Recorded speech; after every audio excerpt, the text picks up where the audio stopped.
engkau tidak harus membandingkan dirimu dengan siapapun. Karena engkau unik. Tidak satu orang pun di tempat ini sama satu dengan yang lain. Bahkan tidak satu anak kembar pun yang sidik jarinya sama. So engkau gak perlu lihat kiri kanan dan membandingkan. Kenapa?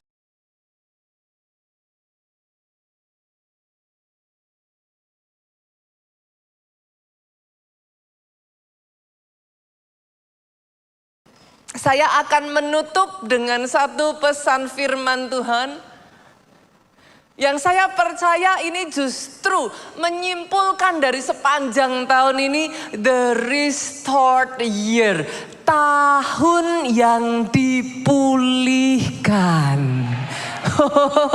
Kalau mau tepuk tangannya yang paling meriah buat Yesus Tuhan kita.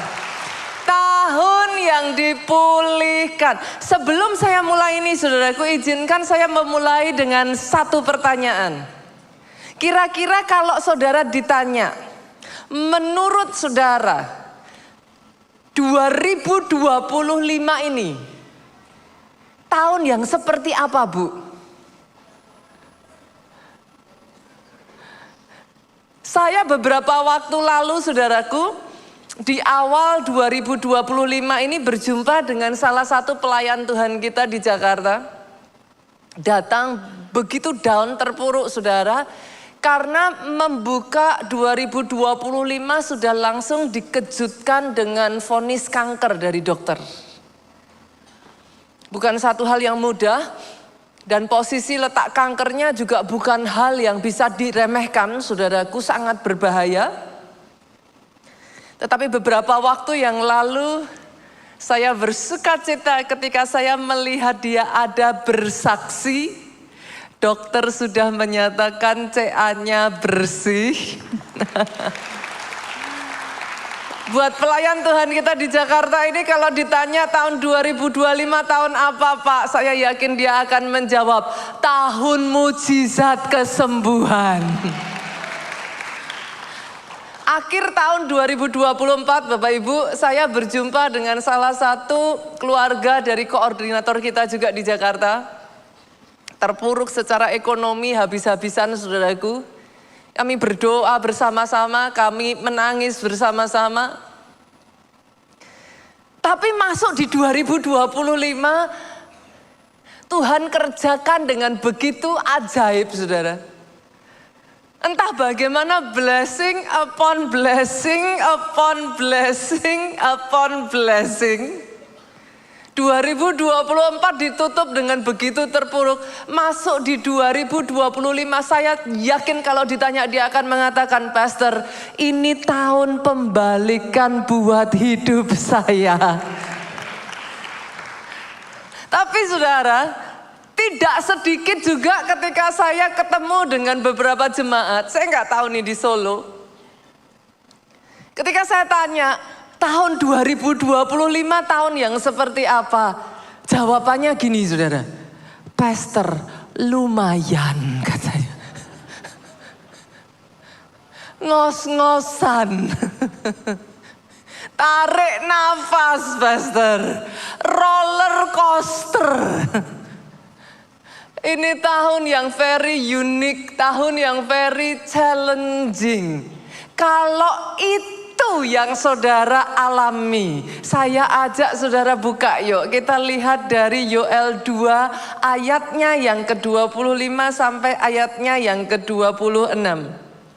Saya bacakan buat saudara.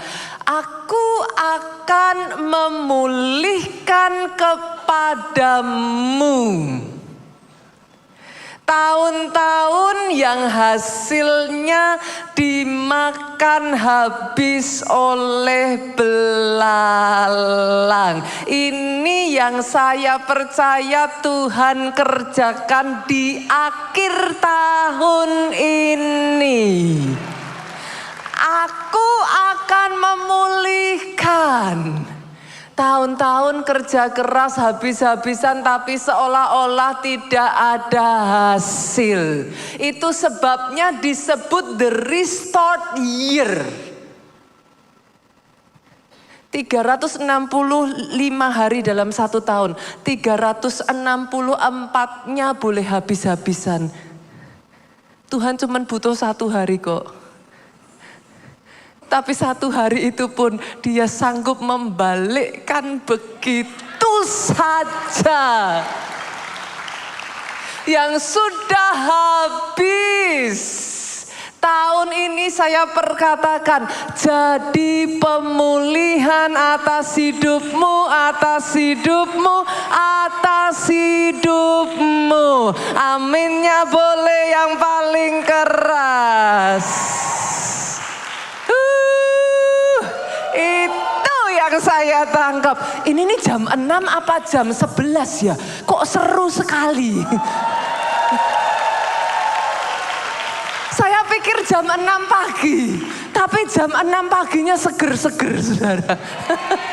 Kalau di tempat lain jam 6 paginya gini. Tapi kalau di sini jam 6 paginya luar biasa. Tuhan kerjakan pemulihan. Karena bicara urusan belalang ini nggak bisa diremehkan loh saudara. Cerita soal belalang, masih ingat nggak ada satu cerita yang sangat terkenal di Alkitab tentang belalang ini juga? Apa Bapak Ibu?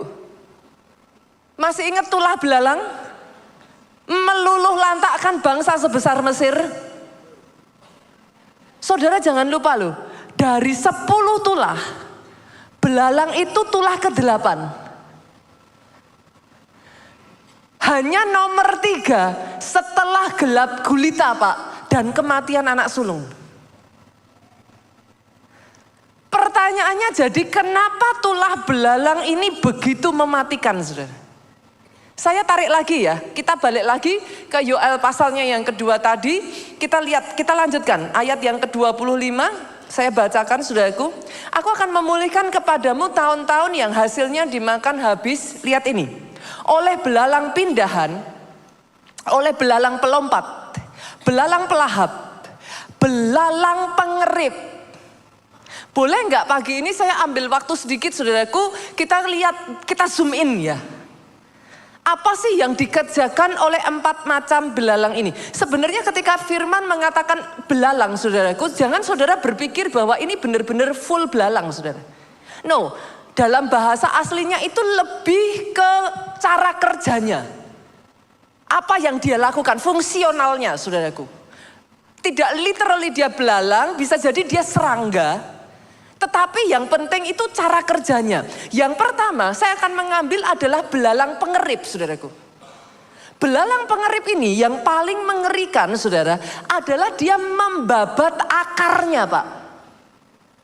Yang dia gerogoti, yang dia habiskan tidak terlihat Bu. Tapi sumber utamanya kena Pak. Ini belalang pengerip. Pada tahap ini, fase ini, saudara tidak akan melihat apa, istilahnya itu belum muncul kepemukaan Pak. Daunnya masih hijau, batangnya masih bagus, masih gendut-gendut. Tapi sumbernya dibabat. Banyak orang yang jadi masalah di tempat ini saudaraku. Ketika engkau sudah diberkati begitu rupa, engkau nyaman. Saya berdoa, keluarga Allah Solo enggak nyaman. Antara 20.000 dengan 19.000 enggak kelihatan Pak. Para bisnismen di tempat ini jangan nyaman. Hanya karena engkau sudah punya banyak. Kalau engkau enggak hati-hati, akar fondasimu kena, itu awal mula kehancuran. Belalang pengerip, dia akan menyasar, dia akan menyerang saudaraku, sumber fondasinya terlebih dulu. Tapi yang jadi masalah saudara, dia enggak hanya berhenti sampai belalang pengerip. Next berikutnya, belalang pelahap. Belalang pelahap ini saudara, dia adalah belalang yang sudah dewasa. Dalam bahasa Inggrisnya locust. Itu dia makannya sigap sekali saudara, dia makannya habis lahap. Dan langsung yang disasar itu daun batang panen besar-besaran. Itu belalang pelahap, saudaraku. By this time, kerusakan itu sudah kasat mata, saudara. Apa yang terjadi sudah kasat mata, saudara bisa melihat langsung, dan di titik itulah seringkali saudara mulai kayak, come on, wake up, sadar nih, something happen gitu. Ada yang salah.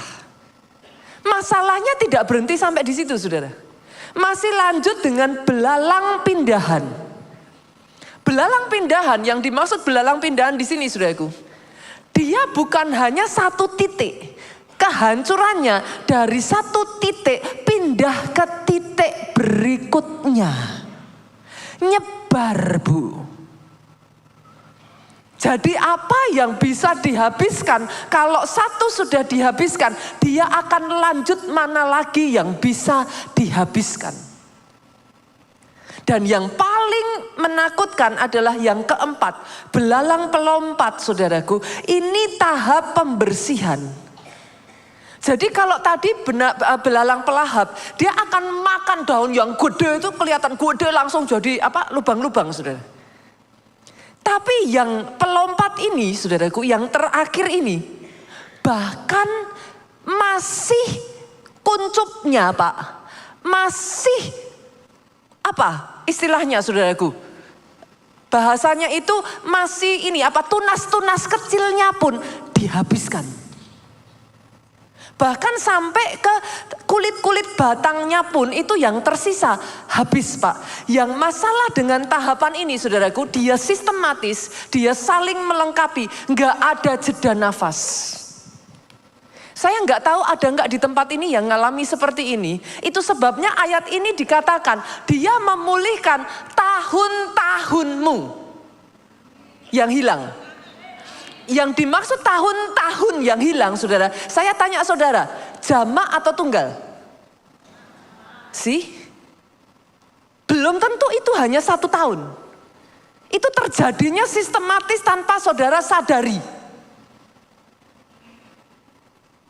Dan yang paling masalah dengan ini, bukan hanya panenmu tahun ini yang dihabisi, tapi engkau bahkan kehilangan kemampuanmu untuk menghasilkan panenmu yang baru. Saya perkatakan ya, saudaraku, Tuhan mau balikkan itu. Tuhan mau pulihkan itu. Pertanyaannya, Pastor, kalau sudah dalam tahapan seperti ini saudara tidak berhadapan dengan belalang yang hanya kayak cuman berapa, 1.000, 2.000, 10.000. Ini belalangnya itu sudah ratusan miliar, saudara.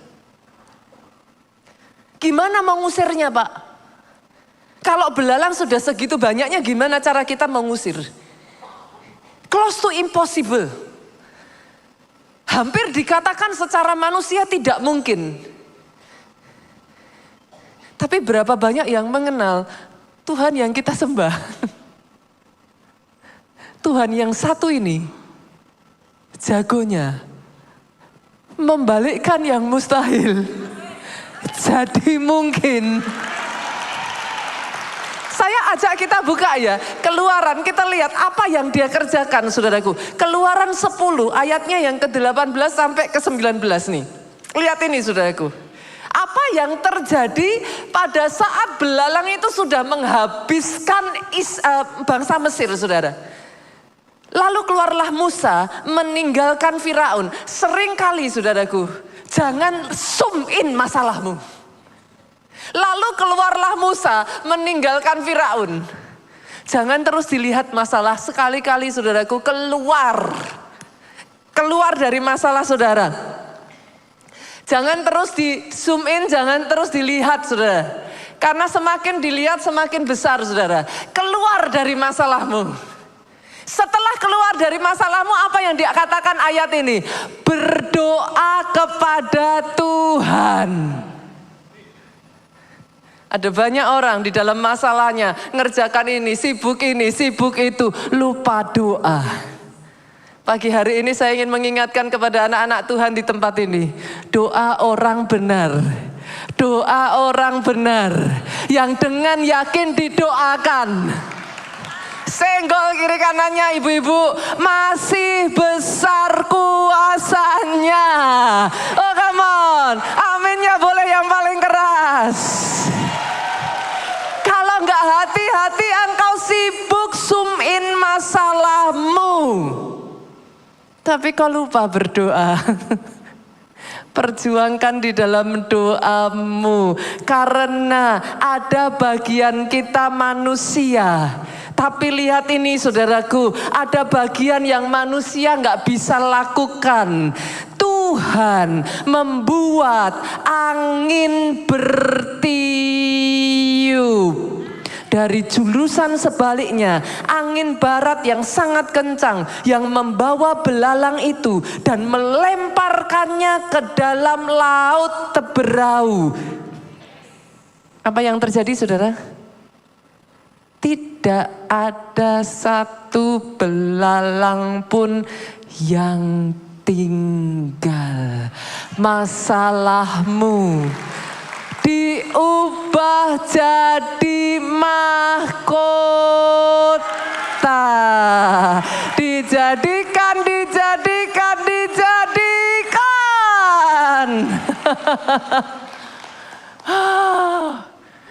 Ini yang saya percaya Tuhan kerjakan.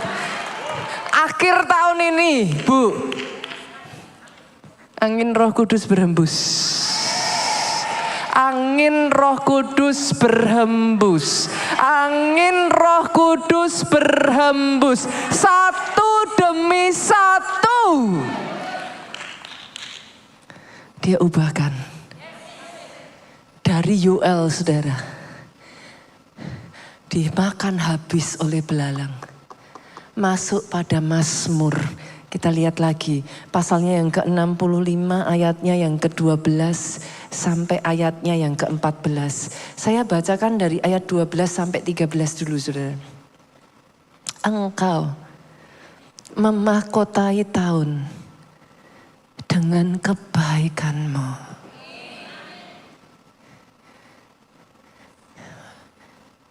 Buat saya ya saudaraku, ingatan akan saya duduk bersama dengan leader kami yang ada di Jakarta ini. Jelas-jelas akhir 2024 semua jalan tertutup Pak. Kami duduk, ini orang yang setia, orang yang begitu baik. Apa saudara mau sebut apa lagi? Mungkin kurang berdoa pastor, mungkin kurang puasa. Mungkin kurang ini, mungkin kurang itu. Semua yang bisa dilakukan sudah dilakukan. Dan kami tahu saudara. But it seems like there is no way. Seperti ratusan miliar belalang, apa yang bisa dikerjakan? Bukan cuman yang nampak mata dihabiskan, kemampuan pun untuk kembali bangkit itu seolah-olah nggak ada. Hutang begitu besar. Tapi masuk 2025 ya Bapak Ibu. Saya sendiri takjub. Tuhan pulihkan, mungkin tidak seperti yang saudara pikirkan langsung seperti kayak membalik telapak tangan begitu saja. It takes time. Tapi sepanjang tahun ini Pak, saya sendiri dengar ceritanya sampai terlongo-longo. Dia berkata, pastor, produksi kami meningkat 22 kali lipat. Mau ngomong apa Pak? Kita enggak bisa ngomong apa-apa, kayak speechless. Kalau ditanya apakah mereka tidak melakukan itu di 2024, mereka usahakan bertahun-tahun, 5 tahun Pak. Saya rasa nggak kurang-kurang. Tapi somehow pintu tertutup Bu. Bagianmu kau kerjakan. Doamu jangan berhenti. Berjuangmu jangan berhenti. Lakukan. Puasamu jangan berhenti. Acquire new skill. Tingkatkan dirimu terus. Tapi ada bagian yang only God can do. Hanya Tuhan yang bisa kerjakan. Itu sebabnya kita butuh Tuhan. Tiba-tiba Tuhan kirimkan order begitu rupa, saudara. Dia bahkan berkata, yang tadinya tempat yang sama yang sudah nolak dia berkali-kali. Dibukakan begitu saja dengan gerai dan outletnya yang ribuan di Indonesia. Terakhir kemarin dia cerita, menang tender, saudara. Betul, mungkin Pak Obaja juga sudah menceritakan hal ini. Simple, disuruh Tuhan dari Jakarta datang ke Solo. Saya sampai bingung, tahu-tahu di rumah saya udah dikirimin ayam goreng non halal katanya, saudara. Lah kan saya bingung ya, loh dari mana kok bisa ada di rumah saya tiba-tiba satu pak ayam gitu, saudara. Saya dari Solo, pastor. Lah ngapain? Miracle night. Senggol kiri kanan, yang dari Jakarta aja datang ke Solo. Yang dari Solo, ayo ikut. Kalau jam 6 pagi aja bisa, sampai subuh nggak jauh beda, saudaraku.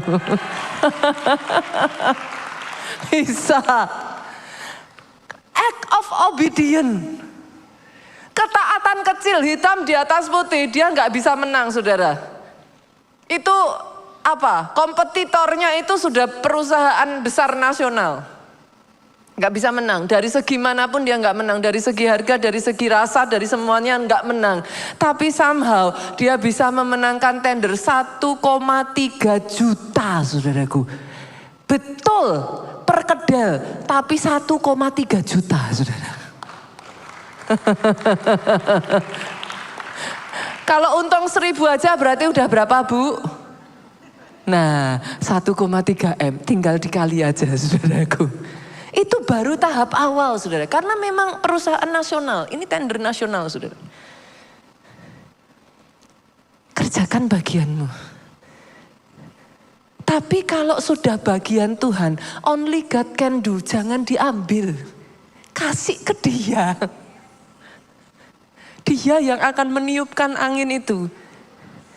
Sehingga masalah jadi mahkota.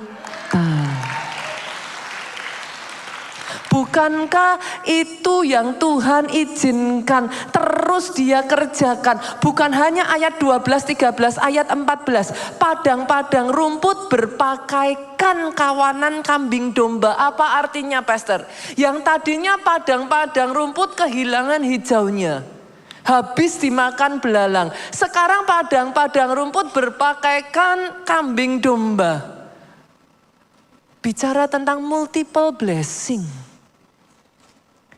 Tadinya yang dikerjakan kering. Ekonominya kering. Apa kalau orang sekarang? Kantongnya kering. Kasihnya kering. Keluarganya kering. Tapi sekarang berpakaikan kambing domba. Dimultiplikasikan. Bukan hanya itu, saudaraku. Lembah-lembah berselimutkan gandum. Maksudnya apa? Lembah itu selalu berbicara apa? Masalah, tempat penderitaan, tempat yang ada di bawah. Berselimutkan gandum. Ini maksudnya, Pak. Bahkan di dalam masa kekeringan, tetap ada tuaian. Nggak harus nunggu masanya berganti dulu. Tuhan sanggup kok buka. Ada kesempatan dalam kesempitan. Boleh masanya masih kekeringan. Tapi dalam kekeringan tidak mustahil. Tetap ada tuaian. Itu yang Tuhan kerjakan di dalam kehidupan Yusuf, saudaraku. Secara manusia, Yusuf itu berusia 17 tahun itu keadaannya semuanya baik. Bukan kan kehidupan tuh kadang kayak seperti itu enggak sih saudara? Roller coaster ya, sering kali ya. Hari ini dipuji-puji, besok habis-habisan difitnah. Hari ini baik-baik saja, tiba-tiba datangnya masalah nggak terduga. Bukan cuman bawa saudara-saudaranya, bawa tetangganya Pak, bawa kucingnya, bawa anjingnya. Datang berbondong-bondong saudaraku. Pastor kalau datangnya izin aja kita tendang saudara. Lah tapi datang nggak permisi tuh. Seringkali tidak terduga saudaraku. Siapa yang akan berpikir dalam hitungan jam Yusuf yang anak yang paling disayang dikasih jubah kemuliaan saudaraku. Dalam hitungan jam dibuang jadi budak. Siapa yang berpikir Pak? Nggak ada yang berpikir. 13 tahun loh saudaraku. 13 tahun. Yang jadi masalah banyak orang hari-hari ini ya saudaraku. Semua orang maunya instan. Firman Rema Natal kemarin saudara, butuh kesabaran. Kadangkala ya diizinkan Tuhan, bukan niatannya Tuhan gak sayang. Dia sedang carving, dia itu membentuk. Yang namanya proses membentuk ya saudaraku, kalau gak sakit itu gak terbentuk. Saudara nyaman-nyaman dan saudara bilang, wah Tuhan membentuk aku, gak ada saudara. Gak ada ceritanya. He is working in you eternity. Yang dia kerjakan di dalam hidupmu itu kekekalan. Tapi kalau dia kerjakan bukan karena dia nggak sayang. Justru dia mau angkat engkau besar. Kalau cuman kecil-kecilan ya saudaraku. Berapa banyak di sini yang setuju dengan saya jangan mau jadi tusuk gigi? Yang sepakat aminnya yang paling keras. Hanya dipakai sekali lalu dibuang. Yang saya berdoa ya saudaraku, engkau bukan cuma diangkat naik. Diangkat naik gampang. Diangkat naik, tapi terus naik. Dan tidak turun. Itu butuh karakter. Pembentukan karakter yang paling gak gampang Bapak Ibu. Karena sakit. Tapi disitulah Tuhan mau pakai engkau jadi perabot yang mulia. Karena yang didapatkan dari hidupmu emas. Emas hanya bisa lahir dari api. Yusuf 13 tahunnya boleh seolah-olah tertinggal. Bapak Ibu sorry ya, izinkan saya anak-anak muda khususnya di tempat ini yang datang pagi-pagi ini, saya menghargai loh. Gak banyak yang masih bisa bangun pagi-pagi gini saudaraku. Di Jakarta kalau saudara suruh ibadah jam 6 saya gak tahu berapa yang datang saudara. Solo luar biasa.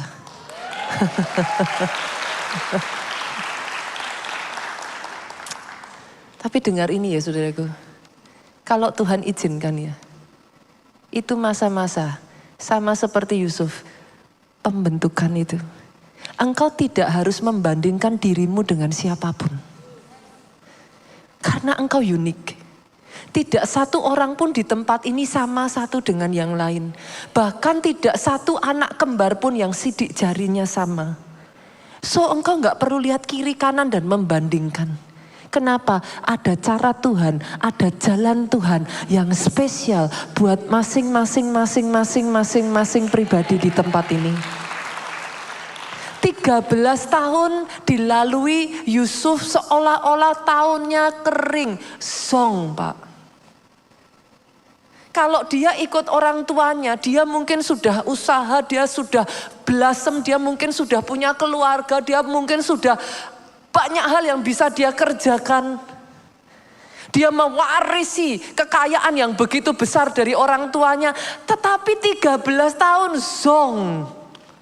Bukannya maju tapi mundur. Tapi lihat apa yang Tuhan kerjakan buat Yusuf. Yuk saya ajak saudara buka Kejadian. Pasalnya yang ke-41 ayat yang 51. Yusuf memberi nama Manasye kepada anak sulungnya itu. Sebab katanya, Allah telah membuat aku lupa sama sekali kepada kesukaranku dan kepada rumah bapakku. Bukan hanya dipulihkan. Kalau rumah bapaknya masih lebih baik, dia akan ingat. Tapi dipulihkannya begitu rupa. Sampai dia lupa semua kesukarannya. Hari ini buat saudara yang masih ada di masa penantian firman kemarin. Saudara yang belum dengarkan firman Natal kemarin ya saudaraku, dengarkan lagi di YouTube. Saya ingin mengannounce kepada saudara, siap-siap. Karena dari masa penantian, masa penggenapan itu akan datang saudaraku. The shifting of the year. Peralihan tahun ini sedang terjadi. Peralihan tahun ini sedang terjadi. Dia sedang mengerjakan itu atas pribadi, lepas pribadi di tempat ini. Itu sebabnya saudara, saya harus ngomong sama saudara. Ini saya harus ingatkan. Manusia bukan hidup dari roti saja. Engkau butuh rema. Engkau butuh rema. Akhir tahun nanti kalau engkau nggak kemana-mana, jangan malas desak-desaan. Bukankah itu serunya akhir tahun, saudaraku? Ayo bareng-bareng. Duduk, cari tempat paling awal. Lapar, haus. Itulah fase paling menyenangkan kalau saudara dalam masalah. Seringkali saudara nggak dapat lagi itu ketika engkau sudah diberkati. Lupa loh saudara. Engkau sudah nggak willing lagi untuk melakukan itu kadangkala kalau kita nggak jaga apinya. Desak-desakan, duduk paling depan. Cari Tuhan, cari rema di akhir tahun. Nanti awal tahun ya saudara, minggu kedua, saudara yang masih pergi, minggu kedua tanggal 11 pastikan sudah datang saudara. Pengurapan awal tahun. Pengurapan awal tahun jangan dilewatkan. Siapapun yang doain, siapapun yang ngolesin minyak, bukan itu yang penting. Tapi ketika minyak dioleskan, engkau katakan di dalam hatimu, dijadikan atas hidupku. Rema awal tahun 2026 saudara. Karena salah satu hal yang paling saya sukai dari gereja ini saudaraku. Saya bertumbuh, saya lahir di sini. Menikah sama anaknya pendetanya saudaraku. Diutus ke Jogja, sekarang ada di Jakarta. Satu yang tidak pernah berubah dari gereja ini. Rema itu begitu hidup. Dari waktu ke waktu. Itu yang membuat saya bertahan. Itu yang membuat saya tetap bisa berjalan. Itu yang membuat saya kuat. Manusia tidak hidup dari roti saja. Jangan lupa. Bukan tubuh saja, tapi roh. Rohmu butuh rema, roti hidup. Setiap perkataan yang keluar dari mulut Tuhan. Itu yang bikin kita kuat. Pertanyaannya sekarang pastor, nah ini saudaraku, ini yang paling penting. Bagaimana saya mengalami pemulihan itu dari wasted year. Dari tahun-tahun yang sudah dihabiskan itu. 2 poin saja saya berikan saudaraku. Yang pertama, evaluasi dan berbenah. Jangan hanya nunggu mujizat tapi nggak mau berubah. Ini penyakitnya orang Kristen. Suruh doa oke, puasa oke, sampai jengking-jengking. Suruh kerja. Biar Tuhan saja pastor. Lah ya habis saudaraku. Yang satu harus dilakukan, yang lain jangan dilupakan. Urusan rohani harus dikerjakan, itu betul yang paling utama. Tapi kan manusia bukan hanya rohani saja. Manusia butuh nasi goreng saudaraku. Loh bener gak? Betul. Itu sebabnya jangan yang rohani saja. Gali skillmu, tingkatkan dirimu terus. Bertumbuh, belajar. Ikuti perkembangan teknologi. Apa itu pastor? AI itu apa pastor? Belajar. belajar AI itu, saudaraku. Memang tidak menyenangkan, nah mau gimana? Tapi ayo acquire, mulai evaluasi, mulai berbenah. Karena seringkali saya harus menyampaikan hard truth ini, kebenaran yang mungkin keras Bapak Ibu. Itu belalang sampai bisa masuk, pasti ada sebabnya. Berapa banyak seringkali belalang bisa masuk, kita buka celah. Ayo tutup satu-satu. Celah apa? Celah nggak harus selalu dosa loh Bapak Ibu. Betul, celah dosa kau tutup. Tapi celah nggak harus selalu dosa. Ketika engkau stok, engkau nggak perhatiin, engkau ngomong aja, pastor ini pegawai udah lama, pastor udah ikut saya 20 tahun, nggak mungkin lah, nggak mungkin dia nyuri. Habis baru sadar, saudara. Tutup semua celah. Yang kedua apa, Bapak Ibu? Kenyamanan. Saya itu menemukan kenyamanan itu mengerikan, saudaraku. Engkau nggak lagi punya same energi. Apa? Haus darahnya itu nggak sama lagi. Kalau dulu ketika kau masih nol, perjuangannya itu loh habis-habisan. Tapi setelah engkau di atas, rasa haus darahnya udah beda. Dulu bangun jam 3 pagi, jam 4 pagi, pulang jam 12 malam habis-habisan saudara. Sekarang ketika Tuhan sudah berkati, capek pastor, ini pastor, apa pastor. Nyaman. Ketika saudara nyaman, engkau malas. Gak diteliti satu-satu. Gak dicek tuh satu-satu. Akhirnya by the time, kan belalang datang gak langsung banyak ya Bapak Ibu. Itu kalau dari kecil udah ditutup ya udah selesai. Tapi kenapa kok bisa sampai besar? Karena dari kecil dibiarkan. Apalagi saudara, dalam kasus bangsa Mesir, Firaun mengeraskan hati. Bukan Tuhan gak ngomong, Tuhan sudah ngomong. Tapi kok keraskan hati, gak apa-apa lah pastor, gak apa-apa lah pastor, gak apa-apa, buktinya gak apa-apa sampai papa. Hari ini berbenah yuk, evaluasi. Ada satu kisah dari kota Solo saudaraku. Seorang bapak di kota Solo ini. Tuhan berkati begitu rupa saudaraku, dimulai dari kesetiaannya. Rajin ikut pondok Daud, rajin pelayanan. Ketika yang lain belum datang, dia datang nomor 1. Rajin benar-benar datang di hadapan Tuhan. Pekerjaannya dikerjakan dengan sungguh-sungguh. Sampai yang Pak tadinya nggak ada apa-apa Pak. Tuhan berkati satu gerai restoran Jepang. Tuhan berkati gerai yang kedua. Tuhan berkati gerai yang ketiga. Tuhan berkati gerai yang keempat. Sampai Tuhan berkati punya 6 Bapak Ibu. Tuhan itu berkati secara luar biasa. Tapi setelah diberkati Tuhan, sekarang gak punya waktu ibadah. Setelah diberkati Tuhan, sekarang gak punya waktu pelayanan. Diajak pelayanan mulai dijawab, aduh saya udah sibuk sekali, kerjaan udah banyak, gimana gak bisa. Yang tadinya rajin persepuluhan, yang tadinya rajin nabur. Aduh sekarang ini dibutuhkan untuk harus memperbesar, untuk harus ekspansi, gak bisa. Nanti dulu. Waktu berjalan saudaraku sampai akhirnya momen pandemi Tuhan izinkan.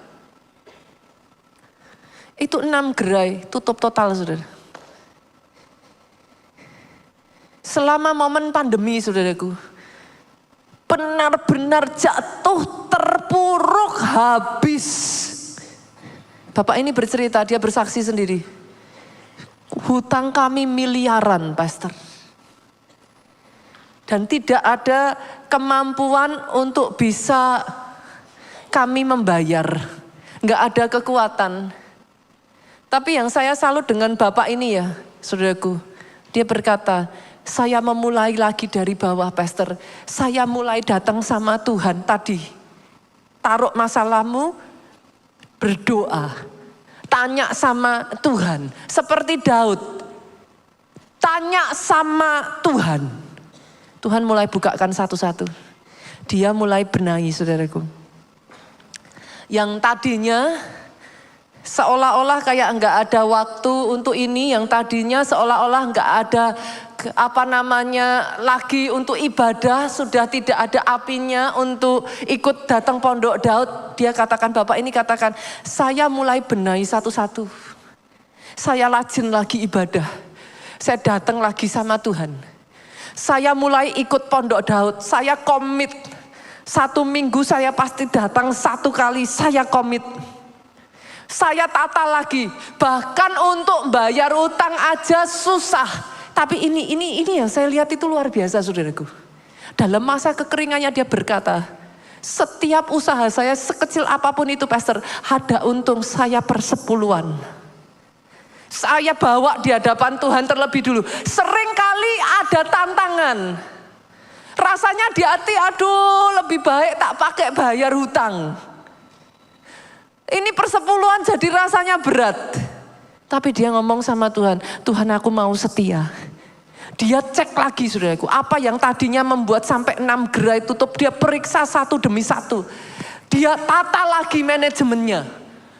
Dia atur satu persatu apa yang tadinya sudah lepas, saudara. Dengan cara Tuhan yang ajaib. Momen pandemi itu berlalu, ada 2 gerainya yang bisa dibuka. Dia ngomong, pastor, kami mau buka aja gak punya uang. Tapi Tuhan mudahkan. Tuhan gerakkan yang punya mall. Tuhan mudahkan. Kami dibantu. Sampai akhirnya secara ajaib, saudaraku. Dari 2 gerai. Hanya dari 2 gerai. Tuhan bantu. 70% hutangnya mulai terbayar, saudara.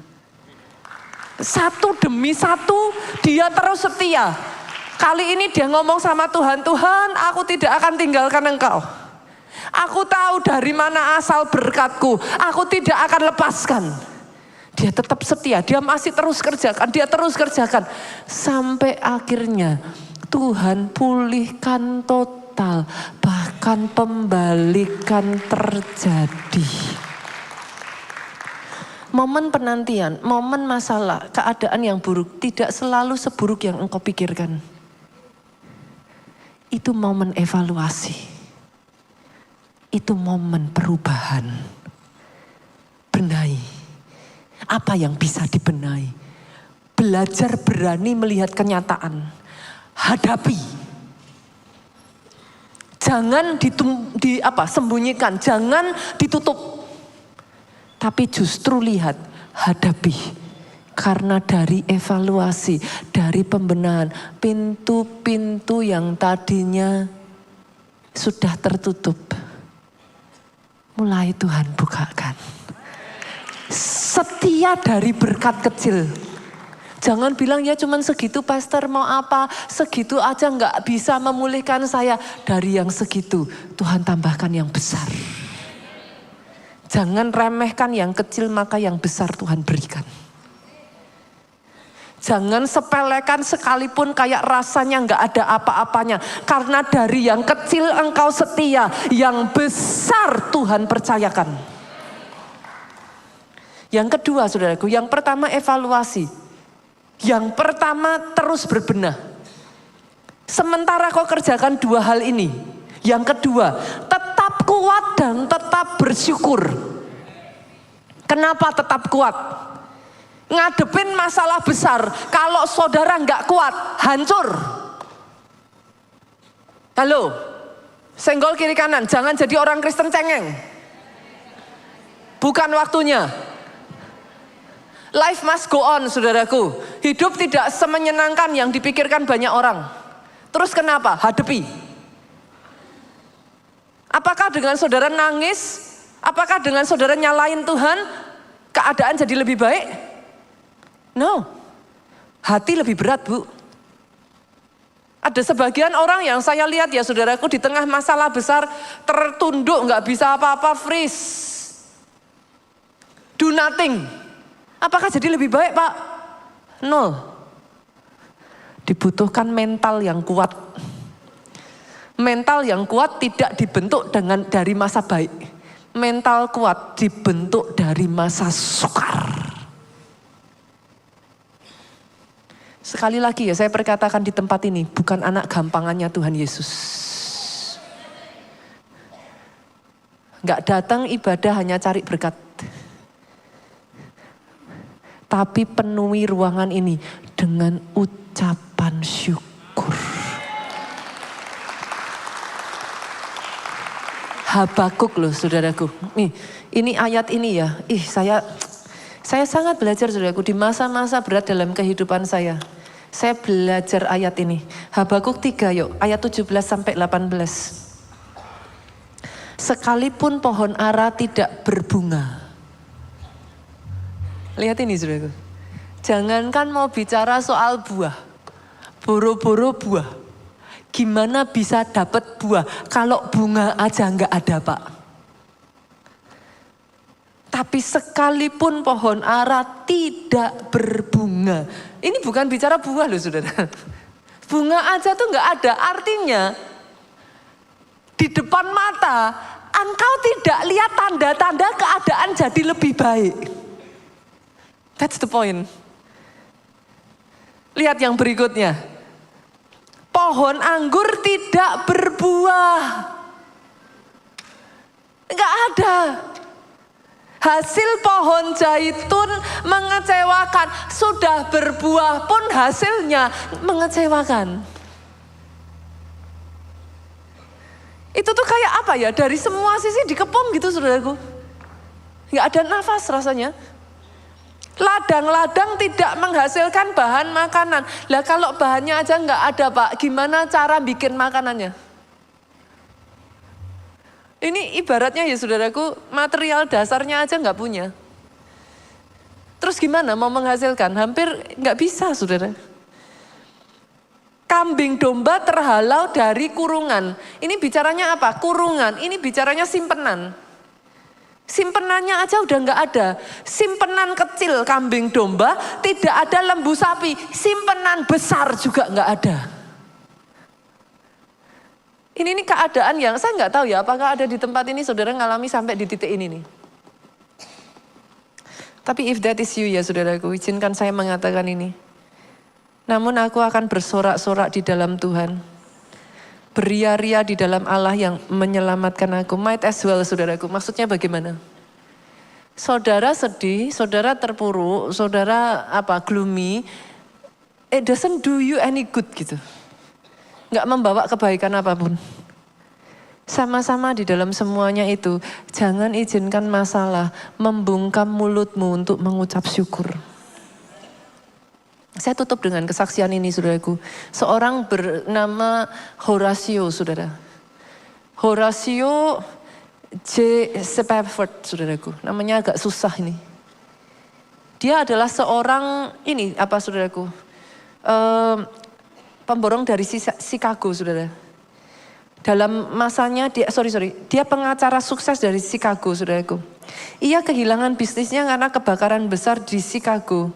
Dan tidak lama kemudian 4 anak perempuannya meninggal tenggelam dalam kecelakaan kapal saudara. Ini kayak istilahnya apa? Kisah Ayub dalam kejadian nyata saudara. Istrinya itu mengirim telegram dengan pesan singkat save alone. Hanya dia yang hidup, 4 anaknya meninggal saudara. Pada saat Horatio datang saudaraku dan dia melihat semuanya itu. Saudara tahu nggak? Dari sinilah satu lagu ini lahir saat itu saudaraku.